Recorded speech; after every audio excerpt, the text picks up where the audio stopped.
Modern era, you name it, maybe millions of horsepower when it comes to rocket motors. As far as drag racing is concerned, 2,500 to 3,000 horsepower with a fuel-burning motor like this. The question is in the sport whether you use it or misuse it. Misuse it and you lose, as Shirley Muldowney did in her celebrated return at the Winter Nationals.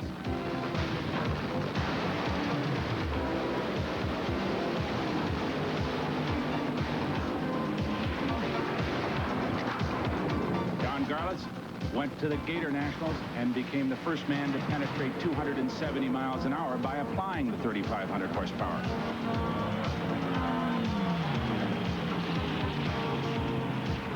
So too for Dan Pastorini at the Southern Nationals when he won his first ever NHRA event.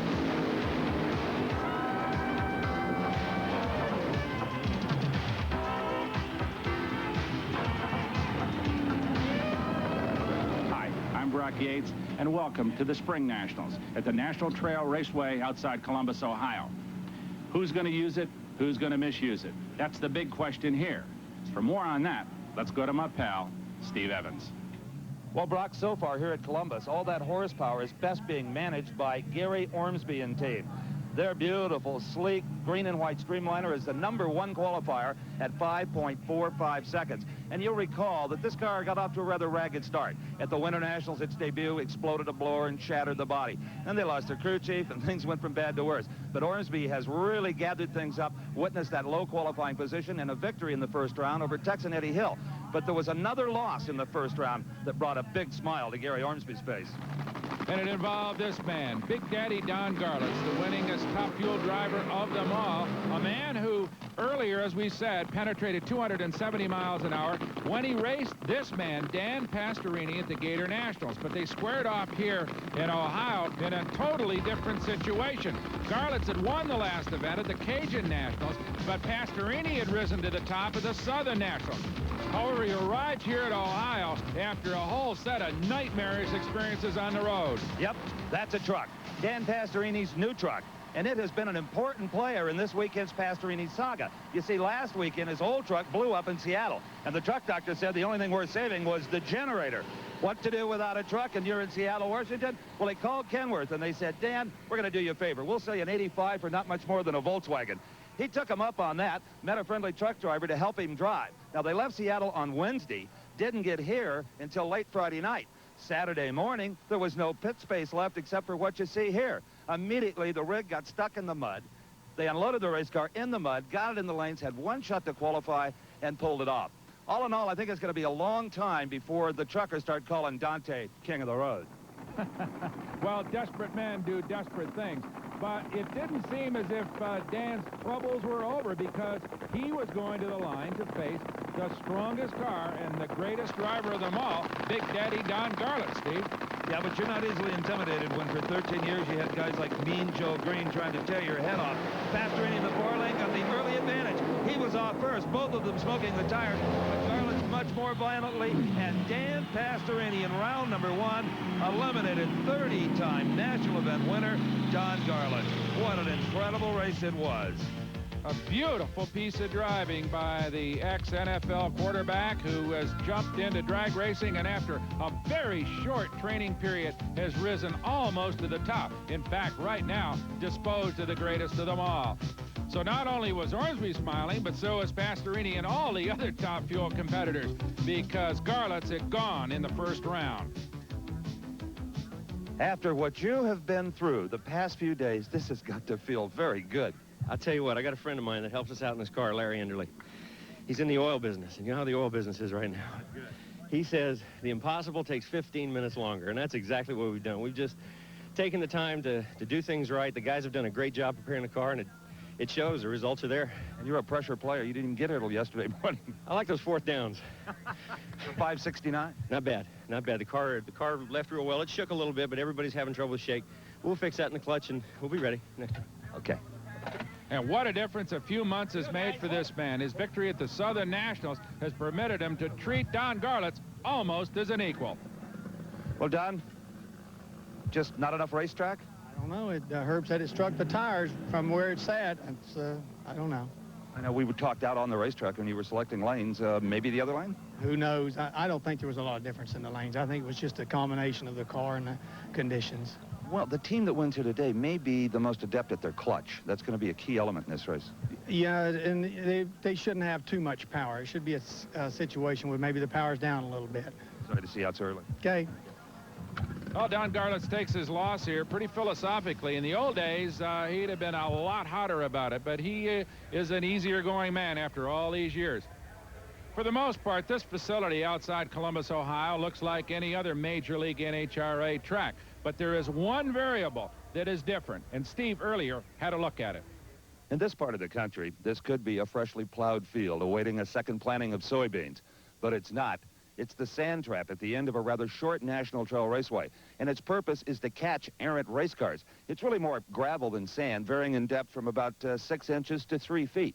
Now, just past the sand trap is a breakaway fence and then Refugee Road, which the local constabulary closed down anytime the hot stuff is running. And across the street is Herb White.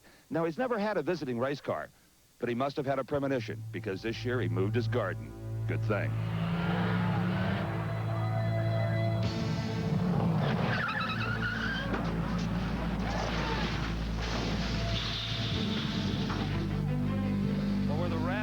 And cucumbers used to grow sat the smoldering funny car driven by Australian Gary Phillips. A ride he will not soon forget in the Bill Dunlop-owned car from Southern California. Checked out by the paramedics, he was just fine. Everything appeared okay with the car until just after it crossed the finish line, when apparently at least one connecting rod broke, puncturing a hole in the oil pan. The header set that on fire, and Mr. Phillips was on a ride.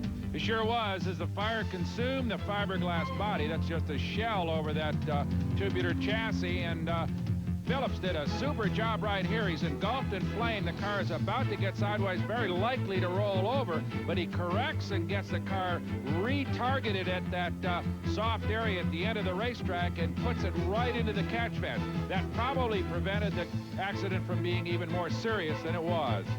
Again, the driver of this car was unhurt after vaulting the sand trap at the end of the track. And the crowd, like all of us, very glad to see the young, promising Australian driver okay. We'll be back with more from next.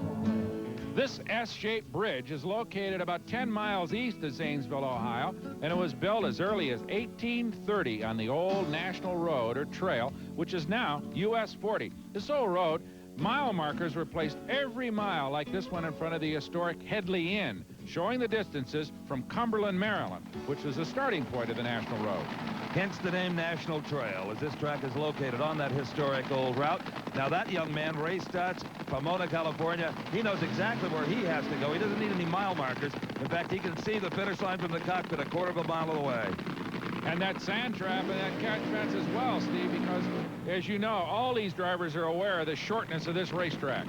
Now, Ray Stutz doesn't race all that often, Brock, for financial considerations, but the young fireman's been saving his money and the time that firemen have the luxury of, and hopes to run as much as he can this season. And you see kind of smoldering and puffing smoke over the other lane. That is Jody Smart in the John and Shirley Carry-On car. That could signal some problems for Jody Smart of San Antonio, Texas.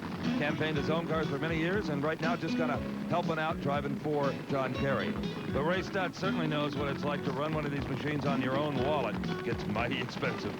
Well, right now, he's up against a very experienced driver in Jody Smart. Had long experience in top fuel cars, tried the funny cars for a short time, and then came back to ride in this Kerry car. The crew a little concerned, I would think, about that third pipe on the left bank. Some smoke steaming out of that, maybe just a tight oil ring. No one seemed to go over and pay much attention to it. Well, they're going to run the car anyway, Steve, but that's got to be a concern for Jody. But on the other hand, the Stutz car looks as if it's ready to go, so we've got round 2 action here in top fuel as Smart and Stutz go off against each other. Ray Stutz car a good deal shorter in wheelbase than the other car's an older machine, but it's Stutz and Smart away right together. And look at Ray Stutz in the near lane. Yeah, he ekes out a victory by about a third of a car length. Ray Stutz, no shoot on Smart's car, no shoot on Jody Smart's car. He's going to go into that sand trap, and Smart through the temporary fence, and Mr. White has another weekend visitor. Well, not anywhere near as serious as the last one, but nonetheless, Jody Smart bounces across the road and into Mr. White's garden for a second time today. That is a little bit of high adventure here.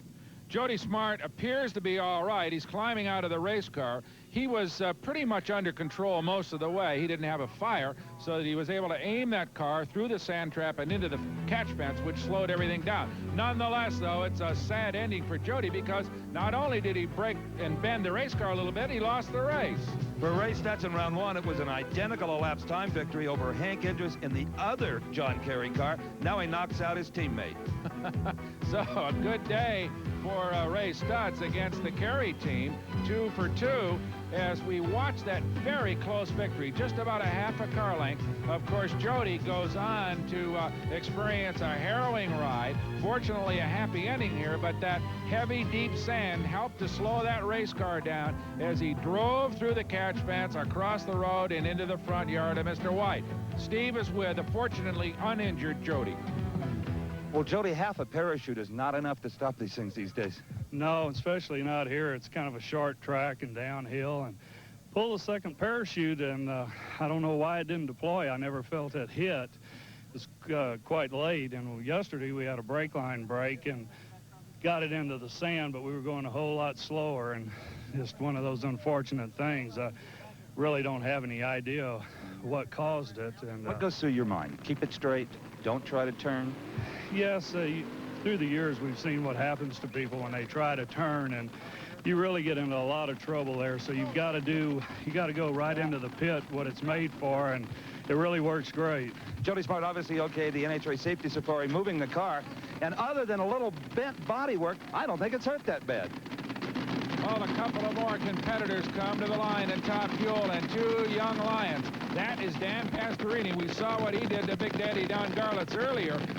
Dan Pastorini with rising confidence in each pass that he makes, and you can still almost count him on both hands. Not very experienced overall. The man with a little bit more experience, but still a very, very young lion in this sport, is Darrell Gwynn out of Florida. Top alcohol champion, came into this sport and won the Winter Nationals. And now, let's go to Steve, who's with Ray Stutz after his victory. I have followed Ray Stutz's career for a number of years, since the day he started driving, as a matter of fact, and I'm proud to say this is the furthest you've gone in NHRA National Event competition. A good day so far. So far, we're doing real good. Our crew has just been fantastic. Everyone here, we don't get no one's on a payroll. We're just all here trying to make enough to go home on. Well, a fireman from Pomona, California, it's a good thing they give you time off anyway to do this thing. That's the only way I could do this. And that car is not by any means new. No, it's 3 years old, but it doesn't really have that many runs on it, per se, as far as what everyone else has, but it is an excellent race car. The only race when you can afford it. That's right. We can afford it right now, so that's why we're here. Well, there might be a big payday for you if you keep this up. We'll be at the rest of the races if that happens. Ray Stutz, one of the real amateurs in this sport, and the heart and soul of drag racing, really. For every top professional, there are a lot of guys like Ray Stutz out there trying. Darrell Gwynn is sure trying. He's operating on a relatively tight budget, a young man who is a protege of sorts of Big Daddy Don Garlits from the same state of Florida, and as we said, won his first major race earlier this year, Steve. And has been having a lot of trouble since. The black car in the near lane starting to loom as a favorite anywhere he goes. Dan Pastorini, they are both losing traction. Pastorini controls the horsepower a little bit better, and he wins it. Pastorini to the semifinals, 5.60 seconds, 242 miles per hour. Gwynn's top end surge at 250 miles an hour, not enough. Is everybody having fun here? Win or lose, Big Daddy and Connie Coletta laugh it up in the road. It was built between 1811 and 1838 and originally ran from Cumberland, Maryland, all the way to Vandalia, Illinois, about 600 miles. The thousands of pioneers who took the road spent about 50 days traveling. Imagine how quickly one of these top fuel cars would make the trip. That is Joe Amato out of Pennsylvania. He'll be going up against Gene Snow in round 2 at Top Fuel here at the Budweiser Spring Nationals. But as Snow and Amato get ready to square off, let's go up to the other end of the track where Dan Pastorini is celebrating his second major victory of the afternoon. Good run, buddy. Good run for you, too. You know, I saw a little smoke off those tires early, and I thought, uh-oh. It hazed a little bit. We were debating whether or not to put that much clutch in it, but it always hazes a little bit when it gets out there. So it didn't break loose that much. It just kind of got the tire going a little bit better, and it ran good. Did you have to hook it back up with the throttle foot? Left it in. Left it in. I don't know. Man, good, 561. Good. Okay, that's good. If we stay there today, we can do some good. Semifinals coming up. Okay. And you can be sure Big Dan will be ready as Jerry Amato guides her husband Joe back into the starting line. What do you think, Steve? This is kind of a toss-up race, I would say. Yeah, I'd agree with that, Brock.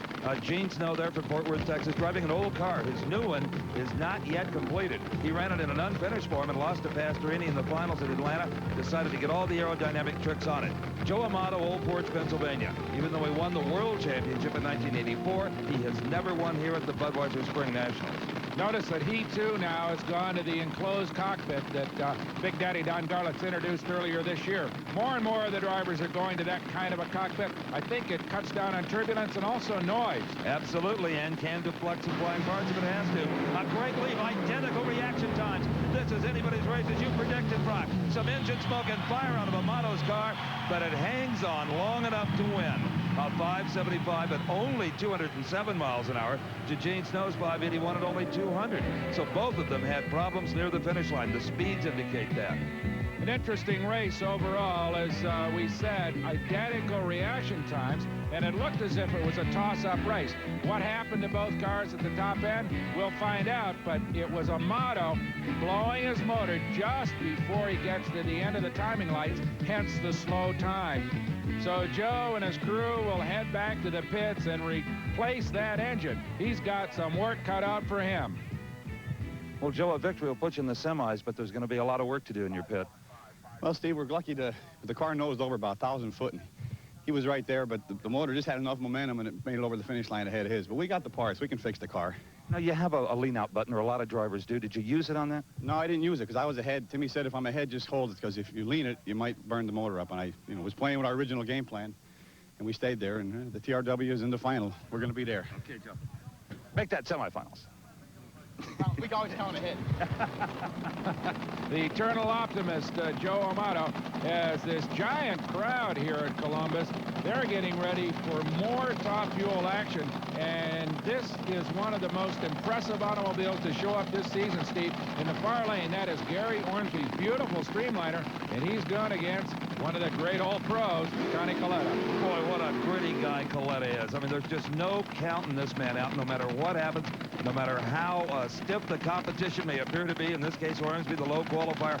I would never bet against Connie Coletta. The one thing Ormsby appears to have in his favor now are the aerodynamics on that automobile. As Brock said earlier, it's really an Indianapolis-style car adapted to the sport of straightaway drag racing. Coletta with a totally conventional automobile, but you can bet all the nitromethane he can jam in it. Ormsby, a car dealer in Roseville, California, has one national event victory to his credit, the Winter Nationals a few years ago.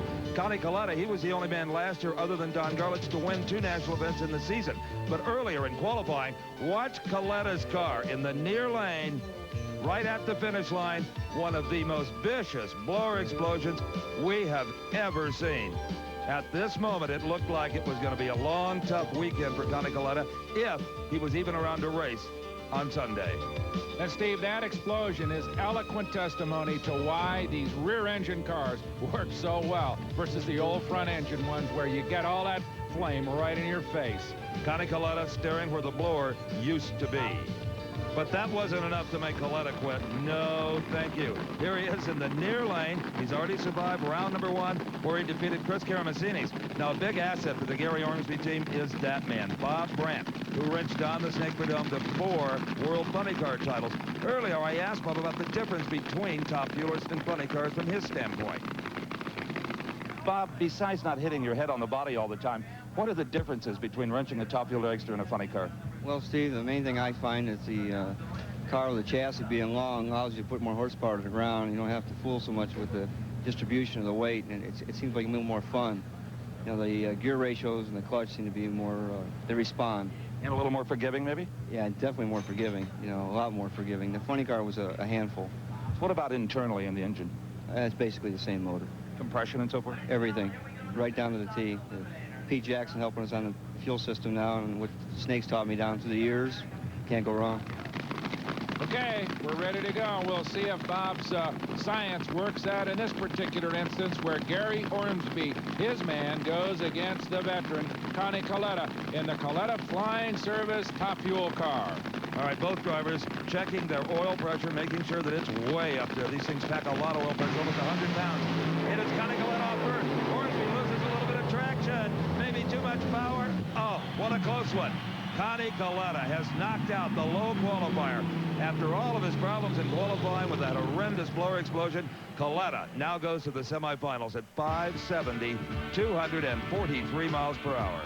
Well, it looks as if maybe Ormsby overpowered the racetrack ever so slightly. You see the smoke rising off those big slicks, and there goes precious traction as Connie Coletta, in a nice clean run, goes on to win, but not by much. Ormsby, using that streamliner with the ground effects built into that automobile, almost overtakes him in the lights. Steve? Well, that blower explosion in qualifying, that's a distant memory now. Expensive one yet. Connie Coletta goes to the semis. Who'd have thought it after his problems in qualifying? So we've got an interesting matchup in the semifinals. We've got Connie Coletta, you just saw beat Ormsby, against Dan Pastorini. Pastorini will have the lane choice in that matchup. The other pairing, Joe Amato versus the underdog from California, the fireman Ray Stutz. Ray Stutz has lane choice in that confrontation. And the wrenches fly in the pits of Dan Pastorini as he attempts to get his mount ready for the semifinal. Here at the Budweiser Springnationals, I'm Brock Yates along with Steve Evans. And remember, Joe won against Gene Snow, but it was a costly victory. He tore up his engine, and right now the crew is just about buttoned up and ready for him to go back.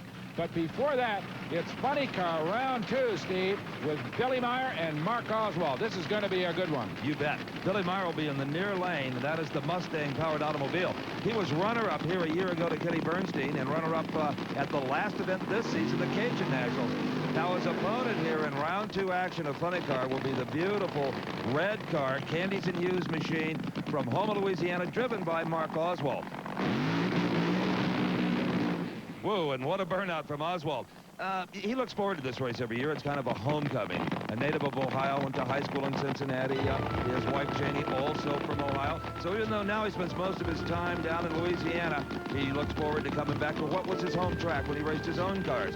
And here is Billy Meyer, as I said, runner-up here a year ago. And Billy not only racing his car, but also building Texas Motorplex, the most advanced drag strip ever in the history of the sport, just south of Dallas, Texas, which will open later this year. Meyer signals he's ready by snapping down that emergency rope hatch that also serves as the only form of ventilation in these cars. And you can see a little bit of raw fuel and water being sprayed out into the atmosphere. The water overflow is usually plugged into an exhaust header, so sometimes what looks like trouble is nothing more than water being vented out. You just saw car owner Paul Candies motion Mark Oswald to come forward. Oswald, the 1984 Funny Car World Champion. And they are away together. Billy Meyer and Mark Oswald. It is going to be in the 4 lane. Mark Oswald wins it for Candies and Hughes. A 579, 253 miles an hour. Billy Meyer had to have had some kind of problem. A 593, very slow for him at only 230 miles an hour. Well, it started out to be a super drag race. Billy Meyer just slightly better reaction time, but from there on in, it was Mark Oswald slowly gathering in his rival and pulling out a victory at 579. A good, strong Funny Car race all the way into the lights. So Mark Oswald on the way back after a couple of difficult seasons, and Steve is with him. I got a lapse time of 579, Mark. Yeah, I think that'll be good for today. It looks like that. I think 70s could win this if you can post 2 more of them. Yeah, we're going to try not to get too greedy and just do it 2 more times. Lane choice, a big factor? Oh, I don't know. You know, those guys got down there all right. It seems like this track's holding up fairly well. Thank you. Thank you, Steve. Okay, more Funny Car action. We're just beginning here in round 2. This is Kenny Bernstein versus the Hawaiian driver, Johnny West. Johnny West, a real veteran. Of course, Kenny Bernstein, the defending world champion, who was unbeatable last year, but so far this season, a variety of little problems. Hardly the indomitable opponent that he was last year. Almost a man that people gave up on last year. They just couldn't beat him.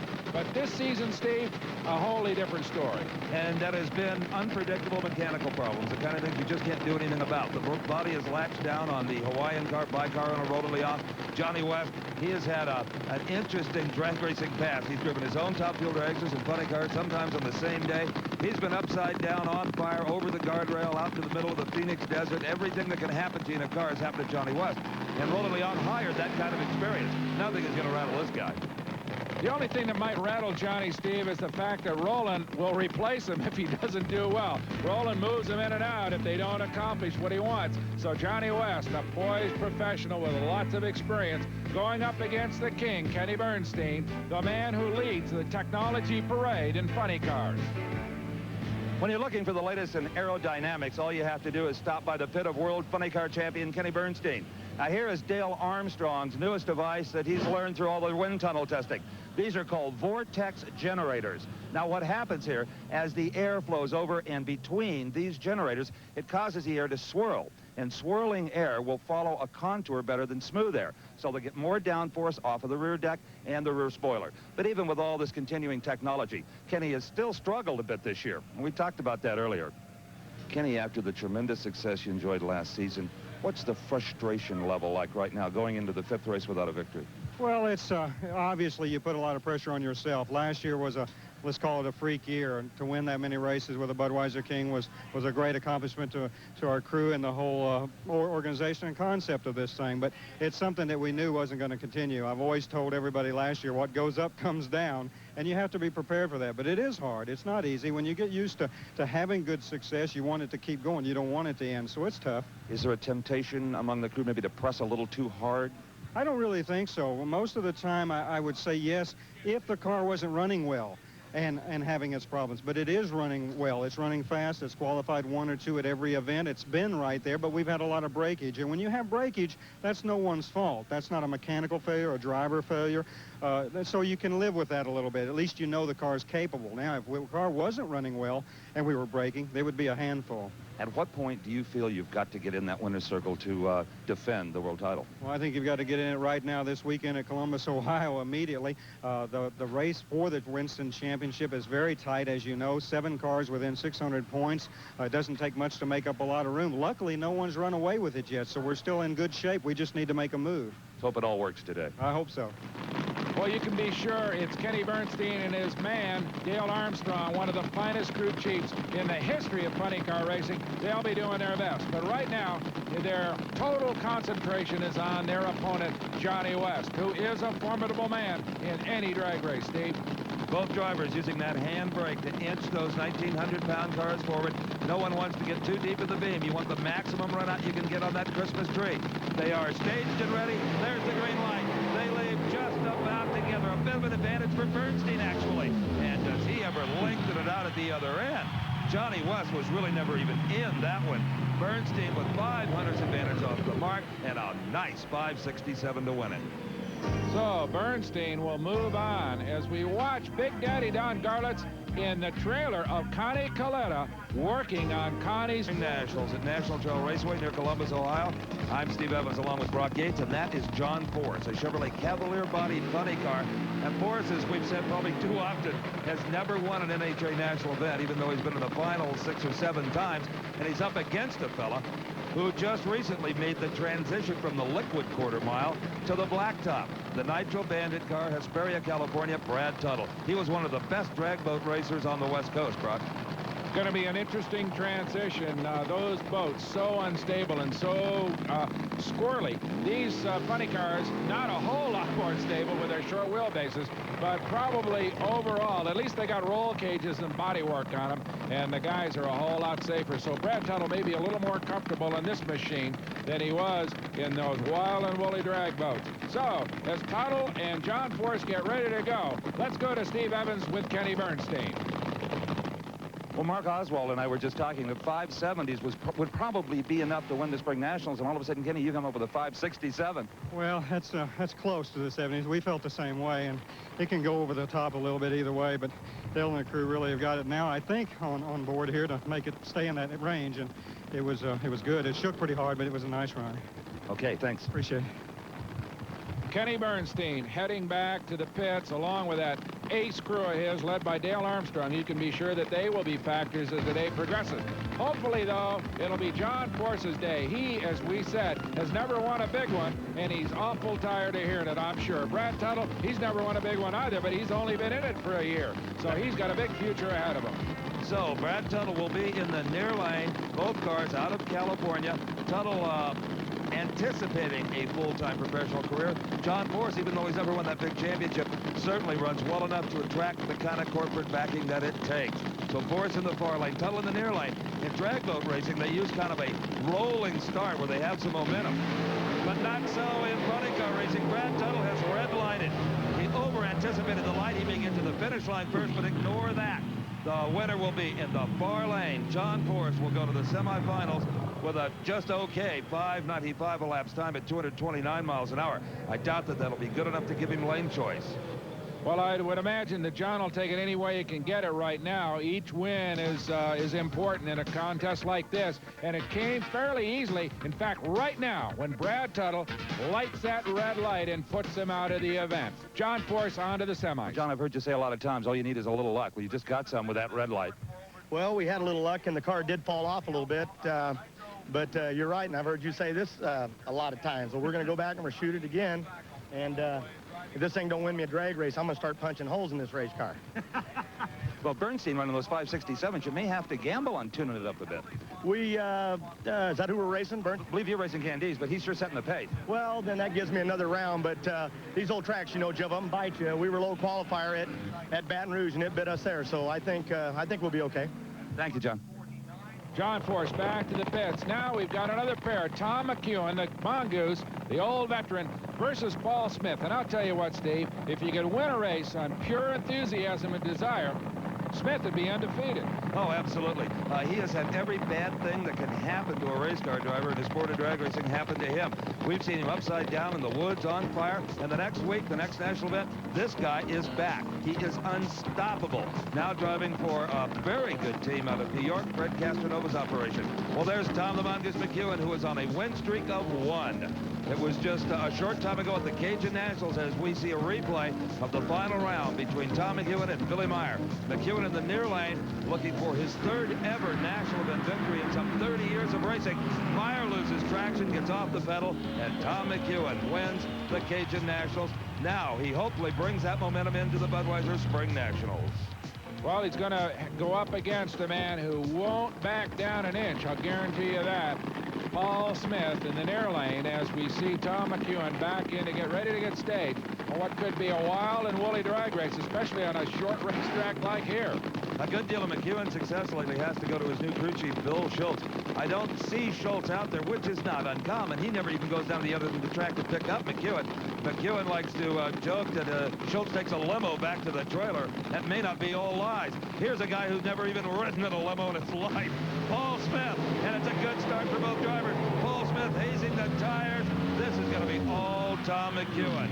A 581 at 249 miles an hour. McEwen doing a good job today, as he did in Baton Rouge. A good job, but still not quite as quick as Bernstein laid down. So it'll still be Kenny, though, going against McEwen, and Bernstein has the lane choice in that pairing. The other two, well, that'll be Mark Oswald and John Force. Oswald with a Glory T gets lane choice in that particular race. So let's go to McEwen. Well, who's counting last weekend? Let's see, this is your 6th consecutive win light. I know it's kind of different, huh? A little scary. Yeah, I'm getting a little nervous. Of course, I got to race. That other guy. I forget Bernstein. His name. The other guy next round. He just showed us a little 67 on that run, so we'll load Schultz up. If he comes back to the trailer out of the limousine this run, we'll load him up, see if he wants to go with Bernstein or if he doesn't want to run again or whatever. Yeah, he is pretty laid back. He may be back at the truck now mixing up some dynamite for this thing, though. Well, they know from past experience that we won't lay down this next round, so it'll be interesting. Witness the Gator Nationals when Tom got by Kenny Bernstein. As tough as they come, Tom McEwen. He'll be ready. Back in the Bernstein pit area, though, they're getting ready. Armstrong, Bernstein, and the whole crew at the Budweiser Spring. We're back at the Budweiser Spring Nationals, and there you see the crew of the Candies and Hughes funny car, driven by Mark Oswald, working on the very complicated 4-disc clutch. And this is a tricky racetrack. How that clutch is set up could ultimately put one of those funny car drivers into the winner's circle. Oswald hopes it's himself. But while the funny cars are getting buttoned up, it is time for Pro Stock. In the far lane, the beautiful red and white Ford Thunderbird from New Jersey, that's Frank Iaconio. And just smoldering the tires is Butch Leal, who was runner-up to Warren Johnson at the Cajun Nationals. Leal with the Pontiac Trans Am. He won one event last year, the first ever for Pontiac in Pro Stock, up against Frank Iaconio. And based on their qualifying elapsed times and those turned in the earlier round, it looks like Butch Leal looms as a favorite, Brock. Well, Iaconio still trying to dial that Thunderbird in. He ran Camaros for a whole lot of years, and he's had a little bit of a teething problem getting this Thunderbird technology worked in, but slowly getting more competitive. Butch Leal, he started out with a new car as well a year ago with a Pontiac and put it in the winner's circle, as you said. So maybe a little bit of an edge. Of course, Leal, one of the great guys on the starting line, squeezes the light as well as anybody.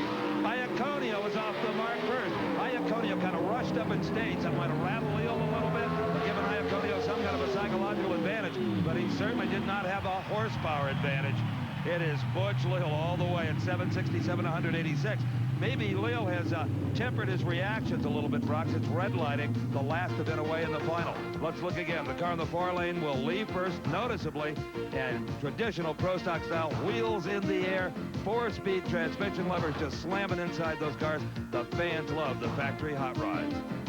Well, Butch Leal goes on to win it in a show of just raw horsepower, really, because Iaconio, as you said, was out first, but to no avail as Butch Leal carries on to victory in fairly convincing fashion, almost over a full car length. Well, Chevrolet cannot lose this next encounter. It's a pair of Camaros going head-to-head. In the near lane is David Hutchins, the Wayne County Speed Shop entry from Fairfield, Illinois.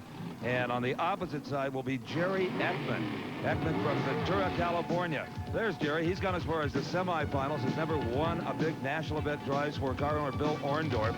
And this is David Hutchins, who was a standout in the sportsman categories, won several world championships, but still looking for that first NHRA national event victory. So both of these guys could pull up a first here today if they can wade their way through the field. In the near lane is Hutchins, far lane is Ekman. We'll try to see who leads first. It is in the far lane. It is Jerry Ekman with a huge hole shot. A tenth of a second working for Ekman, and Hutchins cannot catch him.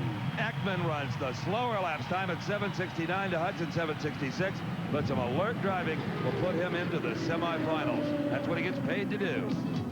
Good job by Jerry Ekman all the way. This is Pro Stock style starting. Classic work on the lights by Jerry Ekman. And he just kind of heads out there up through the gears and says goodbye to David Hutchins. A good job, and that'll put him into the semifinals.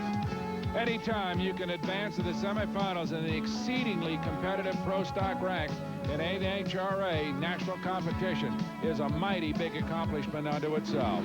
Okay, next up in this second round of Pro Stock will be Joe Lapone Jr. That is a beautiful Chevrolet that is wrenched by the legendary Bill Grumpy Jenkins. There you see that slave to fashion Jenkins with the rag hanging out of his back pocket, kind of his trademark. Now they will be up against Floridian. That is Dempsey Hardy. Hardy will be over in the far lane. That is a Trans Am car. There's Husky Old Dempsey, been racing a long time out of Vero Beach. Still also looking to win his first big national event. Lapone, now he's won them. He won the World Finals, as a matter of fact, the season-ending event last year. And Lapone has almost the reputation on the starting line as a Butch Leal. He will definitely go for the grain, try to be one of those red light bandits. Dempsey Hardy, the black and silver car. The tachometer's coming up almost 6,000 RPMs on the starting line. Joe Lapone drops the hammer, so does Dempsey Hardy, and the race is on. And it's a good one as Joe Lapone pulls it out only in the lights. Drove ahead of Dempsey Hardy at a 763, 181 miles an hour, but a good stout run by Dempsey Hardy, only losing it in the last half of the racetrack. Now here in the near lane is the car everyone is trying to stop before he gets too many points towards that world championship. He won the last race at Baton Rouge. That is Warren Johnson. And he will be up against probably the toughest Camaro of them all, the famed Rear and Morrison car driven by Michigan transplant, now turned Texan, Bruce Allen. Well, Warren Johnson's a transplant as well, did all his racing in his native Minnesota and then moved to Georgia, Duluth, Georgia for that matter, and is now prepared to run maybe the smallest of the pro stock cars, this little tiny Oldsmobile Forenza with its short wheelbase. And that can make it very heavy to drive. But so far, it is straight and strong for Warren Johnson. Look at Bruce Allen. Allen is right there. The wind lights say Warren Johnson. And it's a good thing for that electronic computer. The Johnson crew loving it as the scoreboard lights up, showing a 764 at 182 miles an hour. To the semifinals goes Warren. What a good drag race. Bruce Allen, slightly better reaction time, just a few thousand. But in the end, it was that monster 500 cubic inch V8 inside Warren Johnson's little Forenza that pulled it out, but only by a matter of a few feet. A typical pro stock race amongst the big-time competitors. And for Warren Johnson, another step towards defending his Budweiser Spring Nationals title. He won here a year ago. So the pro stock semifinals will set up like this. Warren Johnson, you see on the left here, versus Joe Lapone Jr. Lapone will have the lane choice. So far, that has not been a big factor. The other half of the semis will be Butch Leal, Blacklick, Ohio, versus Californian Jerry Ekman. Ekman will definitely have his work cut out for him there. And the fans are loving it here at the Budweiser Spring Nationals as John Force's crew thrashes to get his car ready for the semifinals against Mark Oswald. Tom McEwen crew trying to find something to combat Kenny Bernstein's very quick elapsed times. Working on the clutch, the tires, the supercharger, making sure everything's perfect. But it'll be a few minutes before we see those funny car semifinals. It is, however, time right now for Top Fuel semifinals, the kings of the sport. And here is a man who at one time was a king in the football sport, Dan Pastorini. And he has had a tough weekend, as we pointed out earlier. Win or lose here today, he's still got a problem, Brock. He's got to figure out how to get his truck unstuck in the pit area. I'm sure that he and his crew, they're all big guys. They can probably just shove it out of there if they have to. But right now, Dan's major distraction is that red and cream Top Fuel dragster over there in that other lane. That is Conrad Coletta, and he brings it all to the race. He's an experienced old pro. And what's more, he had Big Daddy Don Garlitz working on his fuel system a little earlier. But you know what? Garlitz also stopped by the Pastorini pits to see if he could lend a hand there. So Big is just having a real nice afternoon. Usually when he loses, he just loads up and leaves. A new crew chief for Pastorini. That is Jim Brissett, who some years ago wrenched Kelly Brown, you'll remember, to a world championship.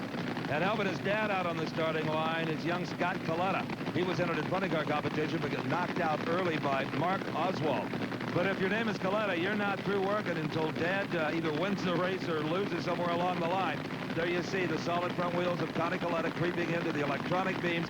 Dan Pastorini is already pre-staged. Pastorini did not have a particularly strong burnout, which could prove to be a problem for him.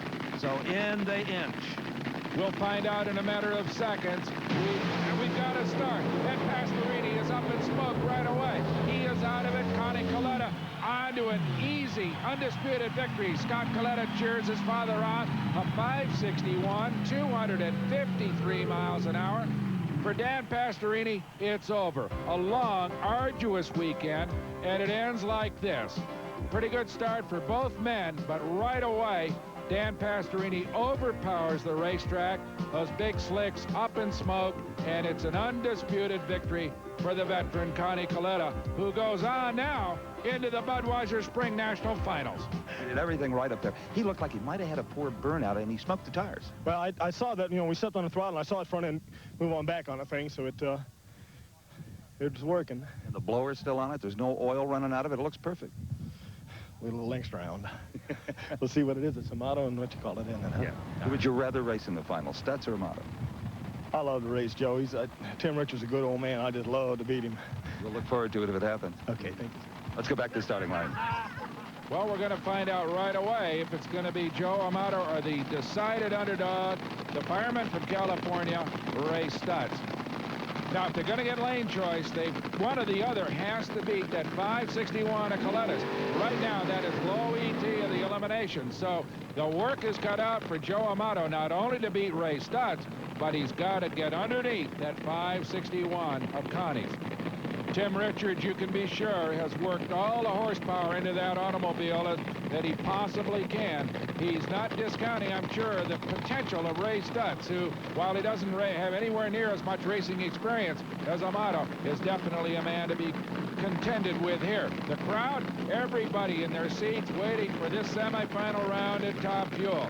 As Ray Stutz backs in, he's ready to go. Amato on the line as well. Let's go to Steve and Dan Pastorini. Dan, a great effort this weekend with all the problems in getting here. Some people in the starting line tell me that maybe you didn't have the perfect burnout. That could have hurt you. Yeah, we had the car hopped up a little bit, and it just has a tendency sometimes to jump on me, and it did, and it wasn't a real good burnout, and I think that's what hurt me. But, you know, this guy can step up any minute, so we knew he had to do something, but I think that really hurt us, and it just didn't get enough heat in the track. It didn't give me a good enough groove. I didn't get enough heat in the tires, and it let loose as we left.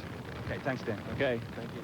Oh, you can be sure you're going to see a whole lot more of that big man in Top Fuel competition. He is headed for a career equal to, if not better than anything you saw in the NFL, Steve. And I'll tell you, if this young man gets into the final run, you may see a lot more of him on the NHRA Championship Tour. Ray Stutz. This would be a dream come true for him, just to get to the finals. A dream that he's had since high school. He's been driving these cars since he was 18 years of age. Ray Stutz in that beautiful orange and white car out of California. And there's your green, and look at this, Stutz up in smoke. Almost a duplication of Dan Pastorini's problems. Amato on to win at a 560. He is underneath Connie Coletta's low ET time, so he will have lane choice in the Budweiser Spring Nationals Top Fuel Final by 1/1000th of a second. So the young man from Pennsylvania into the final. Well, a few minutes ago, I told Connie Coletta that he had low ET of eliminations, but I'll have to retract that because you do, Joe Amato, at 560. Steve, I told you we'd be in the finals. The guys do our work and good on the car. You know, the car just, we've been on a roll here. We're getting the car tuned up. We've done a lot of work on the car in the last month, aerodynamically, and moved the motor, and it's finally starting to come into its own. You know, it's finally starting to use a little bit of the power we have on the bottom end and leaving hard. A little bit of smoke in the lights, maybe just kind of nibbling at the pistons, huh? Well, we had to put a complete fresh bullet in it and put a new blower on it, and we're going for the jugular vein, you know. Which Connie's going to be a shootout. It's always fun around him in the final, but we're looking forward to being there. And so is he. Thank you. It's going to be a good one. Coletta versus this man, Joe Amato. As his wife, Jerry, steps in to give him that traditional victor's hug. More congratulations to the rest of the crew. And here's Ray Stutz saying, hey, it was great. It was a real honor, and I'll see you later. Meanwhile, back in the pits, Kenny Bernstein's crew bolting his car back together for his shootout against Tom McEwen. We'll be back for that. Drag racing means you got to go through all this work to get ready for the next one. But Joe Amato's crew doesn't care because only one more man stands in their way in a Budweiser Spring Nationals victory. We'll be seeing that final upcoming with Connie Coletta. But first of all, we have got the semifinals in Pro Stock. It'll be Butch Leal versus Jerry Eckman. And there is Leal doing that semi-stationary burnout, using the line lock to hold the front brakes to really get those tires churning, get them red hot, Brock Yates. And Butch Leal, as we've said so many times, is an absolute master at squeezing the lights here in Pro Stock competition. Jerry Eckman, we're not so sure. He's done a good job so far today, but his work gets more difficult with each round, and he's got a top shoe against him right now. Well, Eckman, he showed me something in the second round, Brock, when he won with a slower elapsed time. That means he had to have had a heck of a hole shot. In fact, it was by 1/10 of a second. So Leal's got a tough customer on the lights as well. I've noticed that Leal seems to be backing down a little, Brock, after that almost perfect light in the second round, not wanting to repeat that red light we talked about at the Cajun Nationals recently. So Leal in the near lane, he has got the quicker elapsed times consistently than Eckman. Eckman, you know, is going to be looking for that starting line advantage. The RPM's going to end. Eckman is away first, but just by a hair. Butch Leal in the near lane is going to have enough muscle. Yes. A car lane victory for Butch Leal. And there is Gil Kirk, the car owner. This whole team is based right here in Columbus, Ohio, so they're loving this. Leal goes into his second consecutive national event finals. And a good job it was. A very conservative piece of work by Butch. You can sometimes get a little overeager and squeeze that light a little bit too hard. But here, I think he relied on the superior horsepower, perhaps, or at least the confidence that engine in his Pontiac Trans Am as he laid back and drove a beautiful race, hung with Ekman until the last few hundred feet, and then just drove by him for the victory. So Butch Leal into the Pro Stock Finals. All right, the other half of the semifinals approaching the starting line. The near lane is the Chevrolet Camaro of Joe Lapone Jr. from Pennsylvania. In the far lane is a guy Butch Leal I think would like to see make the finals, Brock. He'd like to avenge that loss at the Cajuns when Leal just handed it to him with a red light. We're talking about Warren Johnson driving this beautiful little Oldsmobile Forenza. Now, the Forenza in production form is front-wheel drive. NHRA allows him to make a rear-wheel driver out of it. Would be interesting to see the big slits on the front, though, bro. Well, that's a third body style that Warren has run in the last 3 years. A Cutlass, last year a Calais, and now the Forenza. So he's got some aerodynamic problems to work out each year. And it is Warren Johnson away first, just by a taste. Here is Lapone right on his door handle, now on his tail light, now on his parachute.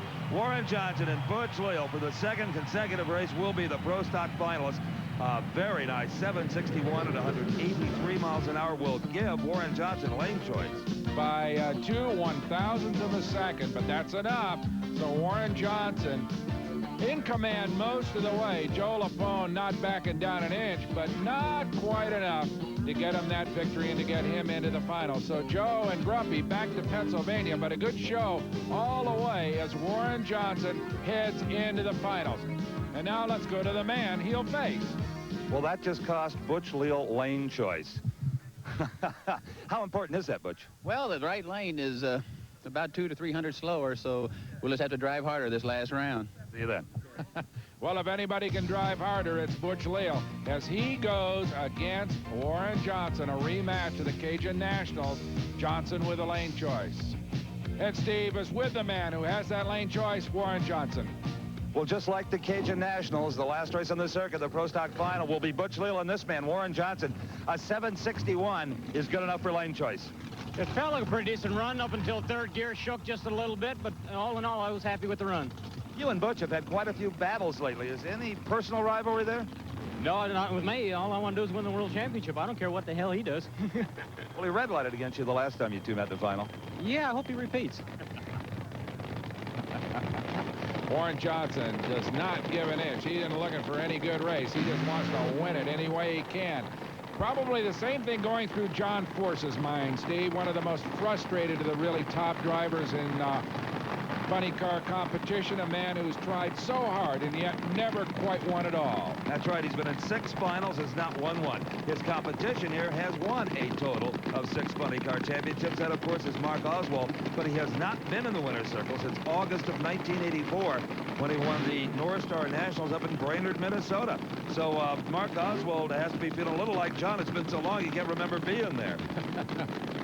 2 top drivers, 2 top cars. Really a toss-up as far as I'm concerned, Steve. I would agree with that, Brock. It's he who can best put the power to the pavement that's going to win this one. But that's been the theme of this entire race. Unless you have an ideal racetrack, it takes a lot of coordination between the driver and the crews to get the car set up just right.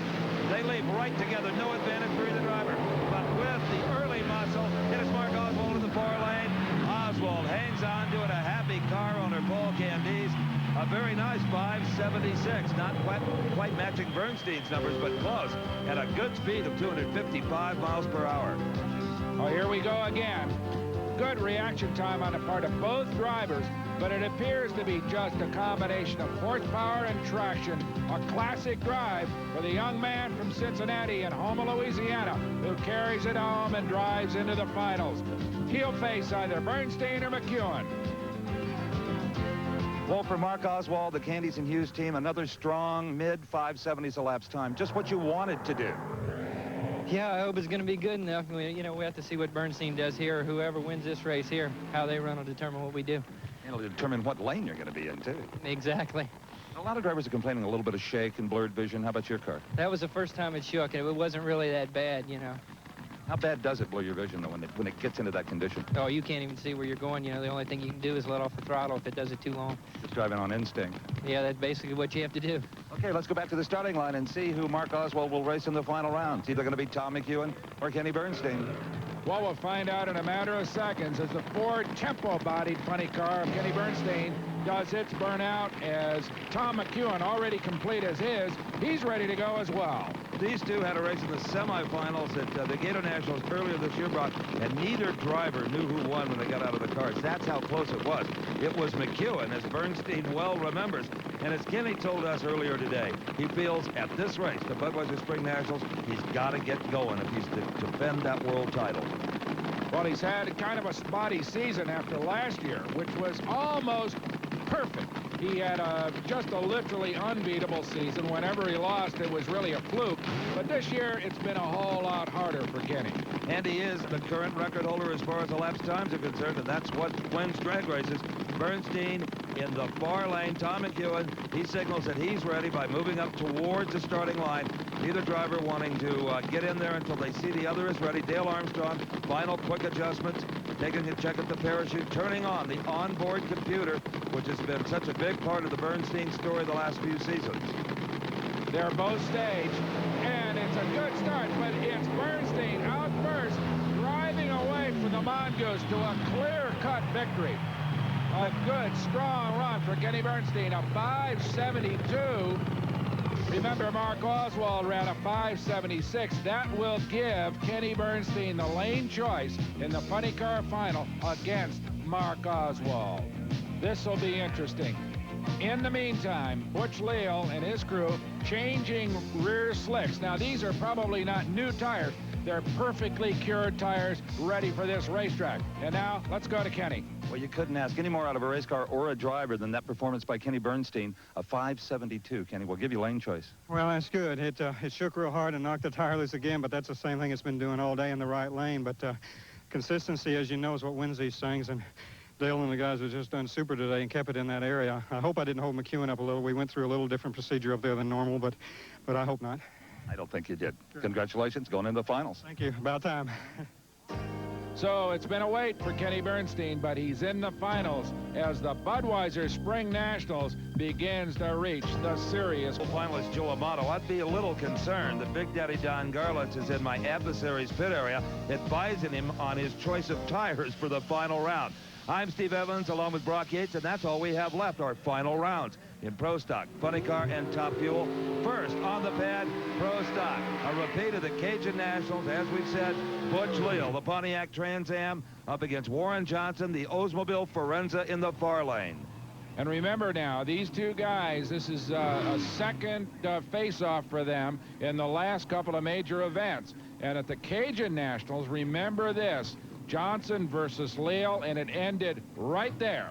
Red light for Butch Leal, squeezed it a little bit too tight, and that ended it. So it's a moment for revenge for Butch Leal as he goes up against Warren Johnson. And I'll bet you, Steve Evans, that Butch is going to wait that extra millisecond to make sure he doesn't get that red light again. I don't know if he is, Brock. Warren Johnson has lane choice. You'll remember Leal said when notified Johnson had lane choice, I'll just have to drive a little bit harder. So who's to say? But I'm sure those Cajun Nationals memories nag at him just a little bit. That was the second final he had red lighted away this year. Now Warren Johnson in the far lane, Butch Leal, they move up. No games being played, as sometimes you see. There is a red light, but this time it's Warren Johnson who red lights. Butch Leal will drive on to victory, even though it looks as if Warren Johnson crossed the line first.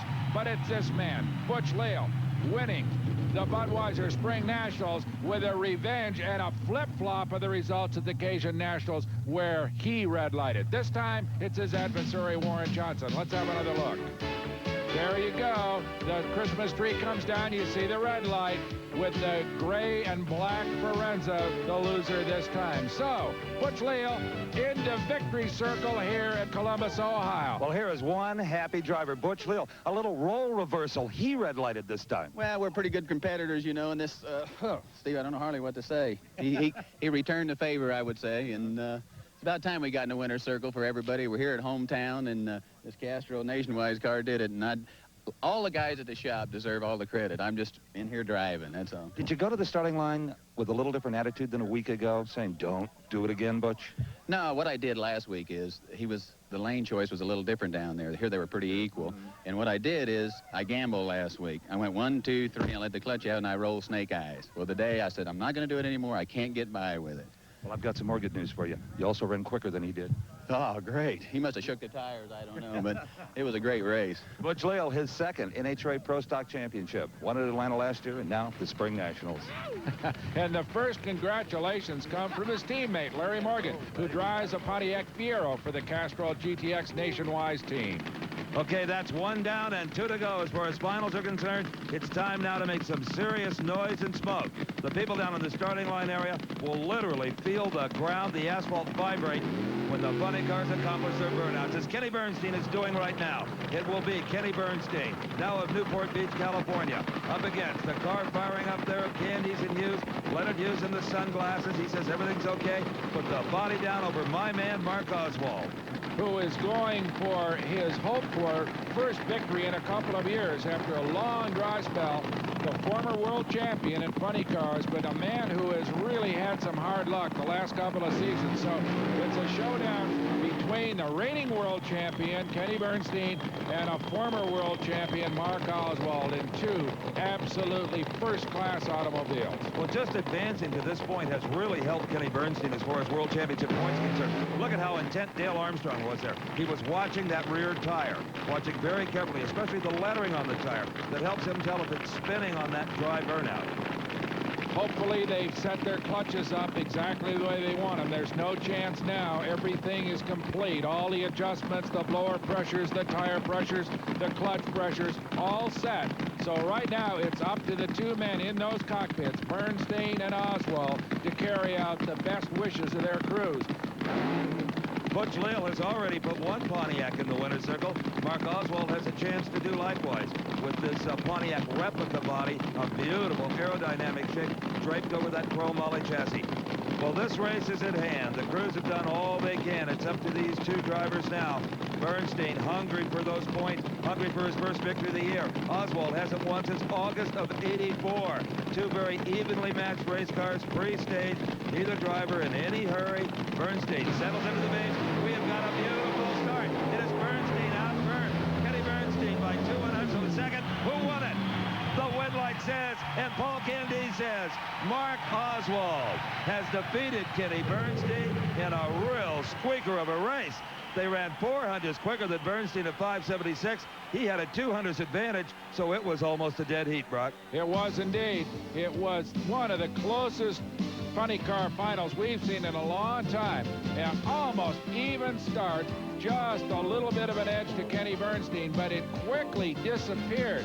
Bernstein, though, appeared to be in it to well over half track. There you can see Oswald slowly overtaking him to win by 2 feet. There's a chance that the man under that helmet, Mark Oswald, doesn't even know who won that race. I can tell you, you did. Thank you. I couldn't tell, I'll tell you that. It's plenty close. I came around him in the last little bit. You had to have passed him right in the lights. Yeah, it just was right there. His car looked like it nosed over. He was out ahead of me just a little bit. Well, you outpowered him, just outmuscled him. Really? How quick did he run? Well, you ran a 5:76, he ran in the 5:80s. Yeah, made it anyway, enough. But you saw him all the way down the racetrack then. Oh, yeah, that was a hell of a drag race. You can't ask for any better than those. Well, let's see, it's been since, what, autumn of '84 that you won one of these things? Good job. Yeah, that's right. It's been a long time for the old Milwaukee Pontiac, but we're finally back. Okay. Indeed they are. Spring Nationals champion Mark Oswald, car owner Paul Candies. Well, I'll tell you what, the folks in Ohio have got to cheer for their hometown boys. First, Butch Leal from right here in Ohio and Columbus, and now Mark Oswald from down the road in Cincinnati. He began competition some 4 days ago here at National Trail Raceway in Ohio. The Budweiser Spring Nationals is now down to 2 cars. The top fuel finalist, Connie Galetta, doing his smoky burnout and pulling over to the side of the track. Brock's that is in case he's leaking any fuel out of the tank. He doesn't want to back up at his own moisture. He always does that. It's a trademark at Connie's, and I'm surprised more of the top fuel drivers don't do it. It seems to work for Connie, though. You know, Steve, I think we better take a long, hard look at this top fuel car of Connie's. It's one of kind of an old breed. We're going to see more and more streamliners coming into this sport, and you can see it over there a little bit on Joe Amato's car with that canopy on it. But next season and the years to come, they're going to get slipperier and slipperier, to a point where these cars will look like antiques. Well, Joe Amato's crew is taking no chances. They've even taped the spark plug wires to the valve covers just in case one might vibrate out. So this is the last round. You got nothing to lose. You apply all the technology as basic as some of it might be. There's Tim Richards, his crew chief, directing them into the staging lights. And there is Connie Coletta, one of his crewmen, wiping down his big rear slick for the last time. As you say, it's down to 1,320 more feet of racing here in the Budweiser Spring Nationals. That's all that's left. 2 cars, 1 victor to come out of it. 2 of the finest drivers in the business. And Amato doesn't leave. It's a single for Connie Coletta. He is on his way to victory. Brock, we got a parachute problem on Coletta's car. His crew concerned. I'm down here watching it. The chute is finally out, but a little bit late. He is going to get it stopped, maybe get it just a little dirty. Yep, put the front wheels in the sand trap, but kept it out of Mr. White's front yard, fortunately. So Connie Coletta out of the car. And a few moments of real apprehension there, because if the chute doesn't deploy here at National Trail Raceway, you're in real trouble. So Joe Amato, an unfortunate end, as Steve Gibbs, the NHRA competition director, comes over to console him. We've heard that it was a oil pressure problem. Joe just shut it down, didn't blow the engine up, as Connie Coletta goes on to a big win. Well, you know, the race isn't over in this business until you get them stopped, and kind of you stop with the front wheels in the sand. But who cares at this point? Congratulations. Thank you, Steve. Thank you. An oil pressure problem, apparently, for Amato. The race was really over before it started. I didn't even know that. No, I didn't even look over there, and we staged, and I stepped on it and went for it. And then you think, oh, no, because you knew the parachute hadn't come out. Well, we'd had some troubles with the mechanism underneath it, and I think the wire broke. They kinked it, putting it back in, and I knew we had the second chute, so I was looking for it. Boy, and the motor clean and dry after all of those problems in qualifying. Who'd have thought? Who knows about this game? It'll make you humble sometimes. Indeed it will. Your first win this season, you had 2 last year. Still got a good shot at that world title. That can all happen. It takes the end of the year you start really finding out where it's at. Connie Coletta, he's won it all here at the Spring Nationals in Top Fuel Eliminator. And here comes the crew. And, of course, his son, Scott. All joining in what's going to be a wild celebration in the Coletta Flying Service Camp tonight. What a happy, happy man he is. Almost put it in the weeds at the end, but saved it when that chute finally deployed. The big winner in Top Fuel, Connie Coletta, Mark Oswald, and funny car Butch Leal in Pro Stock. You're about to see the fat